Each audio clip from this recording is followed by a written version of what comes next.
सोमवार और रविवार सुबह 8:30 बजे सिर्फ डीडी न्यूज पर।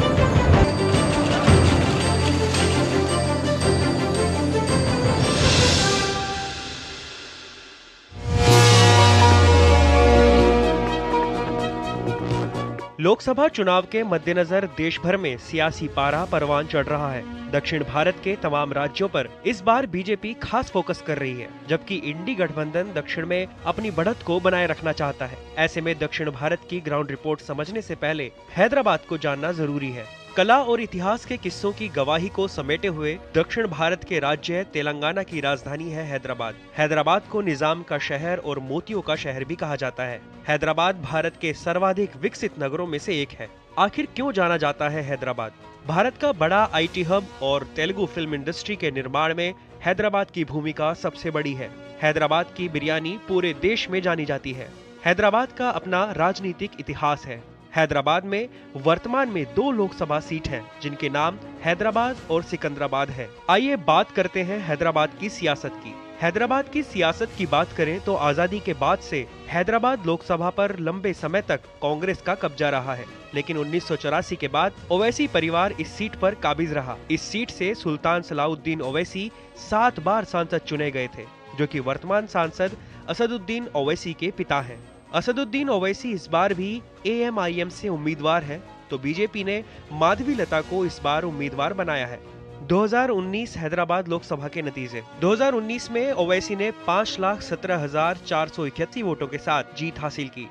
बीजेपी के भगवंत राव इस सीट पर 2,35,285 वोटों के साथ दूसरे स्थान पर रहे। TRS के पुस्ते श्रीकंठ 63,239 वोटों के साथ तीसरे स्थान पर रहे। कांग्रेस के फिरोज खान 49,944 वोटों के साथ चौथे स्थान पर रहे। अब बात की जाए सिकंदराबाद सीट की, तो 1957 में ये सीट अस्तित्व में आई। इस सीट का आखिरी परिसीमन अब तक 5 बार हुआ है। 2008 में आखिरी बार इस सीट का परिसीमन हुआ है। अभी वर्तमान में इस सीट से सांसद केंद्रीय मंत्री जी किशन रेड्डी हैं। जी किशन बीजेपी तेलंगाना के प्रदेश अध्यक्ष भी हैं। सिकंदराबाद लोकसभा 2019 के नतीजे। 2019 में बीजेपी के जी किशन रेड्डी ने 3,84,780 वोट से जीत हासिल की।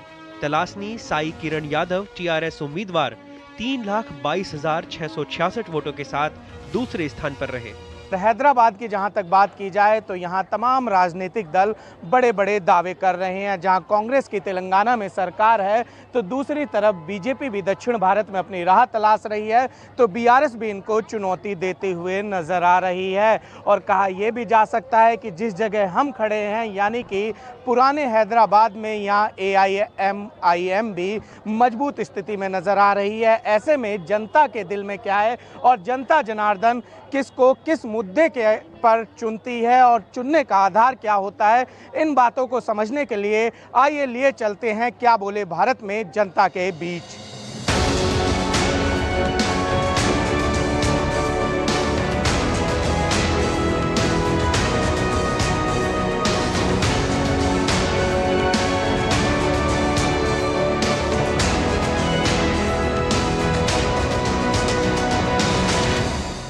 इस समय हम मौजूद हैं सिकंदराबाद बस स्टॉप पर। यहाँ पर हमारे साथ कुछ लोग हैं, उनसे जानते हैं कि आखिर हैदराबाद का मूड क्या है।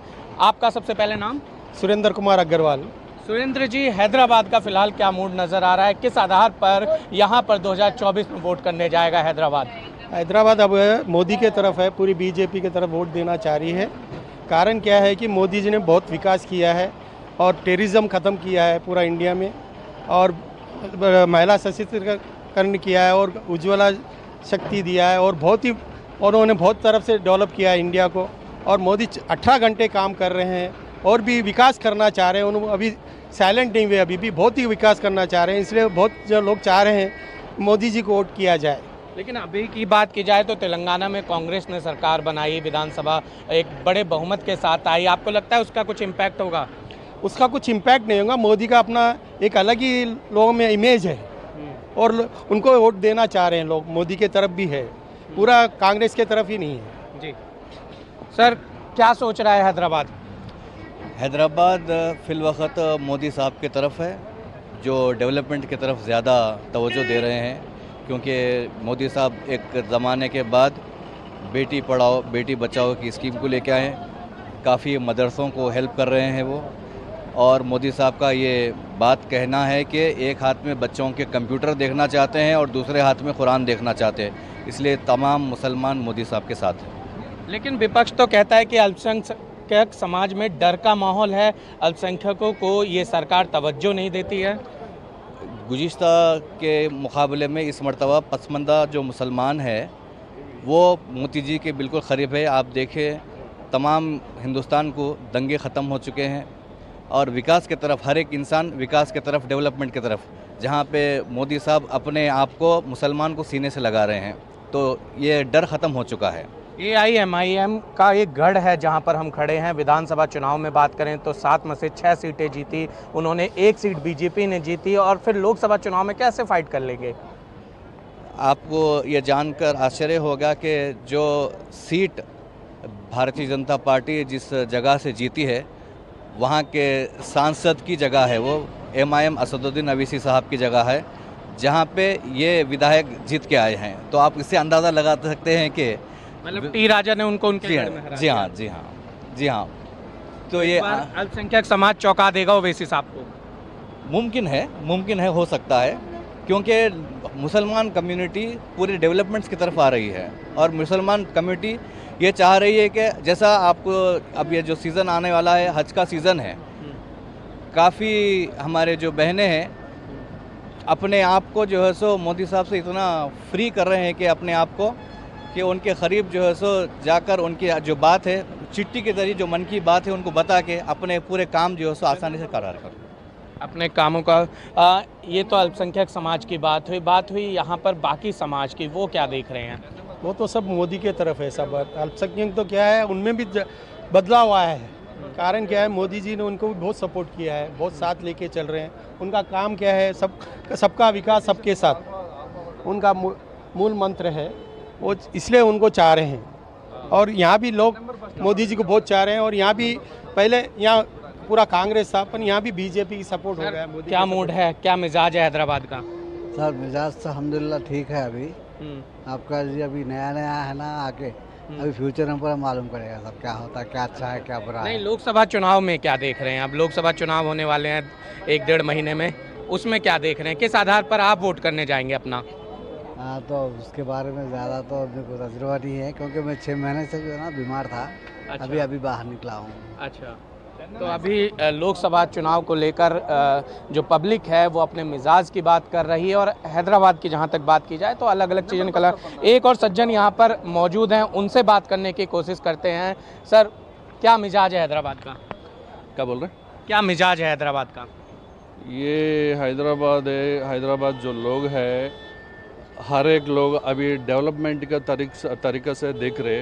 डेवलपमेंट बोले तो हर आदमी को, हर इंसान को, हर देश में हर नागरिक को, और स्लम जो है, जो BPL में बिलो पॉवर्टी लाइन में कोई है, ये सब लोग को कोई अच्छा लीडर जो देखने वाला, सोचने वाला कोई है, तो वो लोग वही लीडर को अभी देख रहे।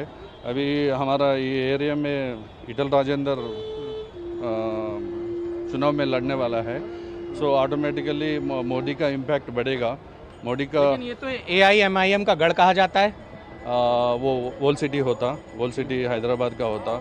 उधर भी आज अभी जो मुसलमान लोग हैं अभी जागरूक हो गए, वो लोग भी आजकल नया लीडर के लिए सोच रहे, नया गवर्नमेंट के लिए सोच रहे, अच्छा जो काम करने वाला वो लोग को सोच रहे। अभी मुसलमान लोग भी अभी ट्रिपल तलाक देख लिए, आर्टिकल 370, जो लीडर काम करने का, जो लीडर सब लोग को सब लोगों को जोड़ सके। सब लोग को जोड़ रहे। अभी कैसा भी अभी मोदी साहब का जो बोल रहे वो हिसाब से गवर्नमेंट आ जाएगा। महिलाओं की जहाँ तक बात हो तो महिलाओं के लिए इस बार लोकसभा चुनाव में क्या मुद्दे हैं? और ये जो सालों से वेटिंग जो है महिलाओं का बिल, खास करके अभी आज अब का जो गवर्नमेंट में है अभी पास हुआ, इससे मैं बहुत खुश हूँ। और मैं चाहती हूँ कि और भी क्रूशियल रोल्स जो भी डिसीजन लेने का जो रोल्स है और भी महिलाओं को देना चाहिए। माय इंटेंशन इज इस बार लोकसभा चुनाव में क्या ये मुद्दा रहेगा महिलाओं के सशक्तिकरण को लेकर, वुमेन एम्पावरमेंट? जी, अभी तो हम इक्वालिटी तो आ गई, हम इक्वालिटी पे पहुंच गए। अभी हमको इक्विटी चाहिए। इक्विटी मतलब जो की डिसीजन रोल्स है उसमें भी हम रहना चाहते हैं। तो मैं चाहती हूँ कि जो इम्पोर्टेंट रोल्स है उसमें महिलाओं को भी बिठाना चाहिए। इस बार इलेक्शन में महिलाओं को भी अच्छा पोजीशन में बिठाना चाहिए। तो महिलाओं की अपनी रुचि है, साफ तौर पर कहना है कि इक्वालिटी तो मिल गई है, अब इक्विटी की बात है। कुल मिलाकर कहा जा सकता है कि सिकंदराबाद बस स्टॉप पर हम इस समय मौजूद हैं, देश के मिजाज को समझने की कोशिश कर रहे हैं। अब हैदराबाद के अन्य हिस्सों में लिए चलते हैं और भी जानते हैं कि फ़िलहाल क्या मिजाज है। हैदराबाद में इस समय हम मौजूद हैं रेजिमेंटल मार्केट में। एक बार आपको दिखलाना चाहेंगे कि ये बाज़ार है, यहाँ पर सिकंदराबाद रेलवे स्टेशन और बस स्टॉप के ठीक पास है। सबसे बड़ी बात है कि इस बाज़ार में दुनिया भर के, देश भर के लोग जो हैदराबाद घूमने आते हैं ज़रूर आते हैं। यहाँ पर कुछ महिलाएं हैं हमारे साथ, उनसे बात करते हैं। इस बार जब आप वोट करने जाएंगे क्या सोच कर करने जाएंगे, क्या मिजाज है हैदराबाद के? हम लोग तो मोदी जी के साथ है, वो क्योंकि वो अपन के भगवान के जैसा ही है, जो इतने जनों को वैक्सीन देके अपन का प्राण तो अपन को निभाए सो है। तो हम लोग तो मोदी जी के साथ है जी। और वो एक पिता के समान है। क्या अपन के घर में जो भी अपन के पेरेंट्स होते बच्चों को समझ जाते, अपन कुछ बोलने से पहले ही उन लोग अपन को पूरा अरेंज कर देते। वैसे ही अभी अपन का मोदी जी भी सेम अपन के भगवान के जैसे और पिता के समान है। जो भी अपन के चाहिए प्रजा को वो अपने आप समझ जाते हैं और अपने आप दे देते हैं।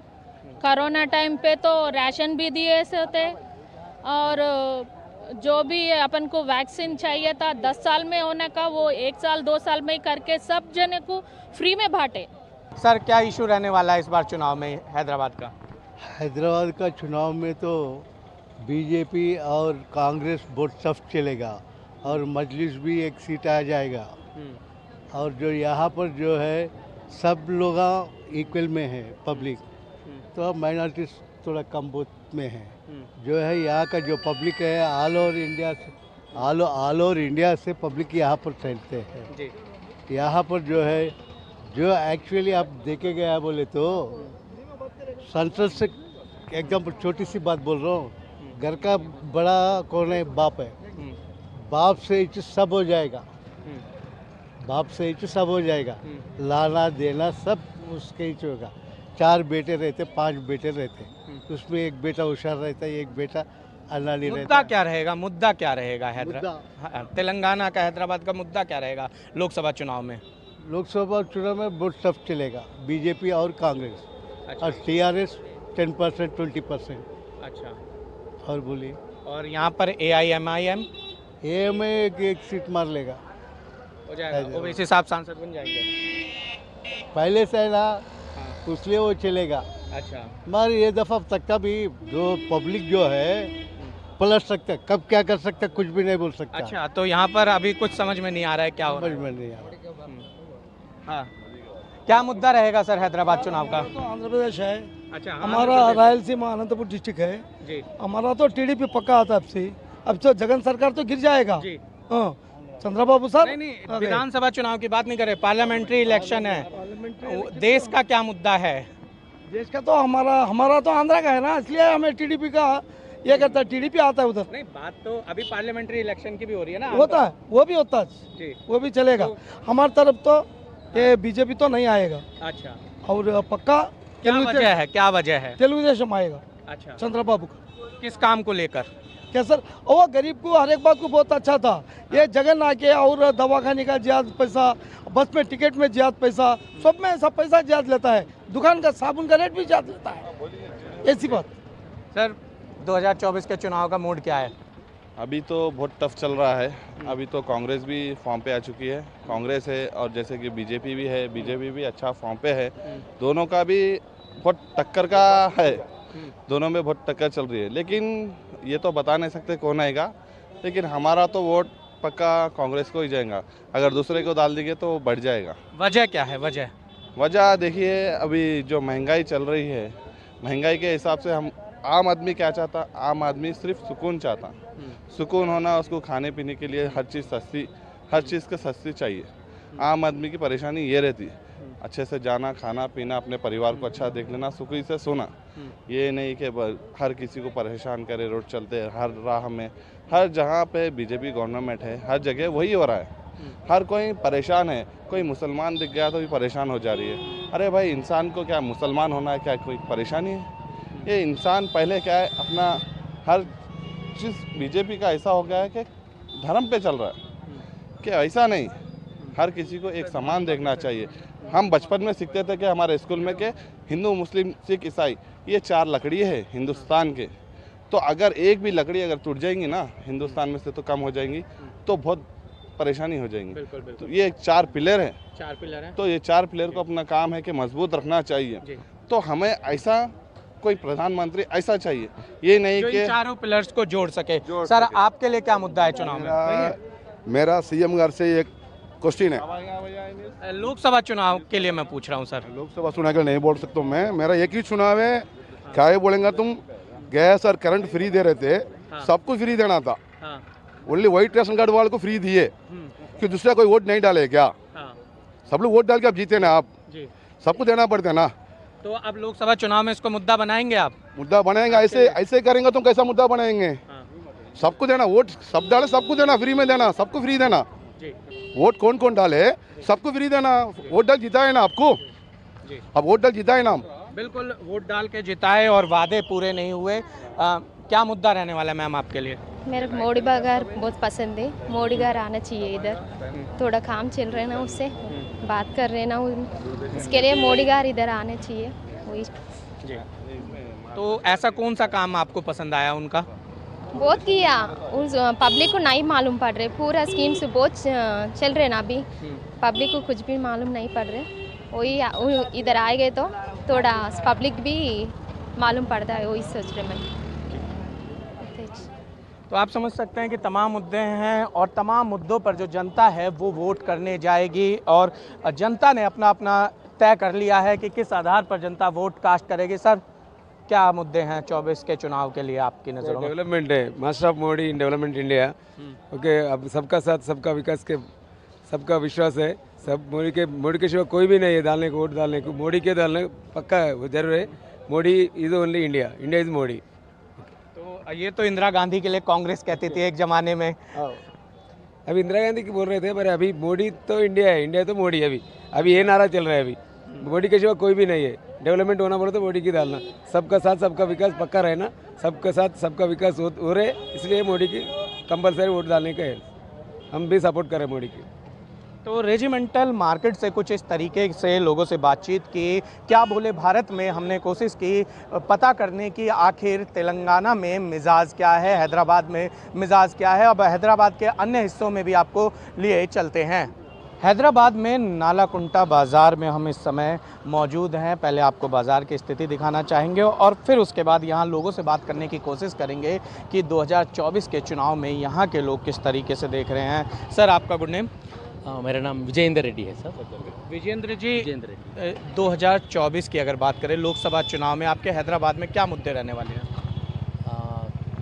हमारा तो बहुत तेलंगाना है, ये तेलंगाना इश्यूज़ है और पूरा नेशनल, हम लोकसभा इलेक्शंस बोले तो पूरा नेशनल और नेशनल इश्यूज़ में ज़्यादा फोकस करते हैं हमारा हैदराबाद में, because these are central elections, Lok Sabha election. कौन कौन से ऐसे मुद्दे हैं जो नेशनल इश्यूज़ यहाँ प्रभावित करेंगे चुनाव को? हम बोले तो 10 साल से देख रहे हैं, सिक्योरिटी इश्यूज़ बहुत इम्पॉर्टेंट है और हमारा इमेज जो है वो भी वेरी इंपॉर्टेंट है। वो जो क्रॉस बॉर्डर टेररिज्म जो ऐसा है तो 10 साल में बहुत कम हो गया। वो तो अभी तो नहीं है, वो टेररिस्ट ब्लास्ट, वो बम ब्लास्ट, क्योंकि हैदराबाद ये पूरा देख चुका था, साई बाबा टेम्पल का, नहीं तो लुम्बिनी पार्क का। अब तो 10 साल से पूरा सिक्योरिटी का तो बहुत ही बढ़िया है, बहुत ही अच्छा है, वो बहुत ही इम्पॉर्टेंट है। और देश का इमेज भी बहुत ही बढ़िया है 10 साल देखे तो। So we see that also both security. कैसे इमेज बोले तो हमारा प्राइम मिनिस्टर 2014 से लेकर हमारा पूरा इंटरनेशनल एरिया में बहुत टॉप हो गया, हमारा स्टेचर बहुत ही बढ़ गया था। और पर्टिकुलरली लास्ट ईयर हम तो G20 समिट भी करा था, जो एक ग्रुप है पूरा डेवलप्ड और डेवलपिंग नेशंस का। जो तो G20 का आप मानते हैं कि यहाँ पर असर पड़ेगा, G20 जो देश में हुआ है? यस सर, इधर भी असर पड़ेगा, क्योंकि वो पूरा इस बार क्या हुआ, हमारा हैदराबाद में भी 2-3 G20 का समावेश हुआ था, G20 मीटिंग्स। ये G20 का स्पेशल था, पूरे दिल्ली में तो समिट हो गया, वो पूरा लोगों को मालूम है, लेकिन इसके अलावा लगभग 60 सिटीज़ में मोर देन 200 मीटिंग्स हैपेंड। सो हमारा हैदराबाद में भी 2-3 मीटिंग हुआ था। और वो जो एडुकेटेड लोग हैं, जो जब हैदराबाद बोले तो पूरा अर्बन ही है ना, जो एडुकेटेड है, सो वो पूरा लोग ये भी देखते हमारा इमेज कैसा है इंटरनेशनल में। अब मोदी बोले तो, नहीं तो हमारा गवर्नमेंट बोले तो बहुत ही बढ़िया, मतलब अंतर्राष्ट्रीय स्तर पर जिस तरीके से भारत की छवि पड़ी है, उसका भी हैदराबाद चुनाव में असर देखने को मिल सकता है। सर, आपका शुभ नाम? थोड़ा सड़क से इधर आ जाइए। उपेंद्र प्रसाद दुबे। दुबे जी, कहाँ के रहने वाले हैं आप? अभी तो हम हैदराबाद ओल्ड सिटी के हैं भैया। अच्छा, रहने वाले यूपी से हैं? यूपी के, हमारे पुरखों से यूपी से आ गए। अच्छा। और हमारे दादा परदादा पूरे हैदराबाद में ओल्ड सिटी में सेटल्ड है, हम लोग यहाँ पर ओल्ड सिटी में। चुनावी मुद्दे रहेंगे? चुनावी मुद्दे तो हम हैदराबाद के हिसाब से ले तो ये तो पर्टिकुलरली अभी सेंट्रल से जो चुनाव हो रहा, लोकसभा का मतदान जो हो रहा, जो हैदराबाद से जो है पर्टिकुलरली ट्रिपल तलाक बहुत ज़बरदस्त आएगा, क्योंकि जो लेडीज़ में, मुसलमान जो लेडीज़ में थे गड़बड़ था, जो फ़ोन पे वो लोग तलाक बोल रहे और टेलीफोन पे बोलेंगे, फ़ोन में मैसेज भेज के बोलेंगे, उससे जो ट्रिपल तलाक का जो इशू आ गया, उसमें तो सारे लोग खुले आम उनके लिए आ रहे हैं। ये तो मुस्लिम महिलाओं की बात हुई, आपका क्या मुद्दा है? आप क्यों वोट कास्ट करेंगे? हम तो ये विकास जो हो रहा, बहुत बढ़िया विकास है भैया। 2014 से आज तक 10 साल में हम लोग भी सोच नहीं पाए कि उतना अच्छा विकास हुआ। वंदे भारत लो या फिर आप मेक इन इंडिया लो, अभी वैक्सीन लो, सभी का वैक्सीन में तो प्रपंच दुनिया का गुरु हो गए, वैक्सीन गुरु बन गए हम लोग।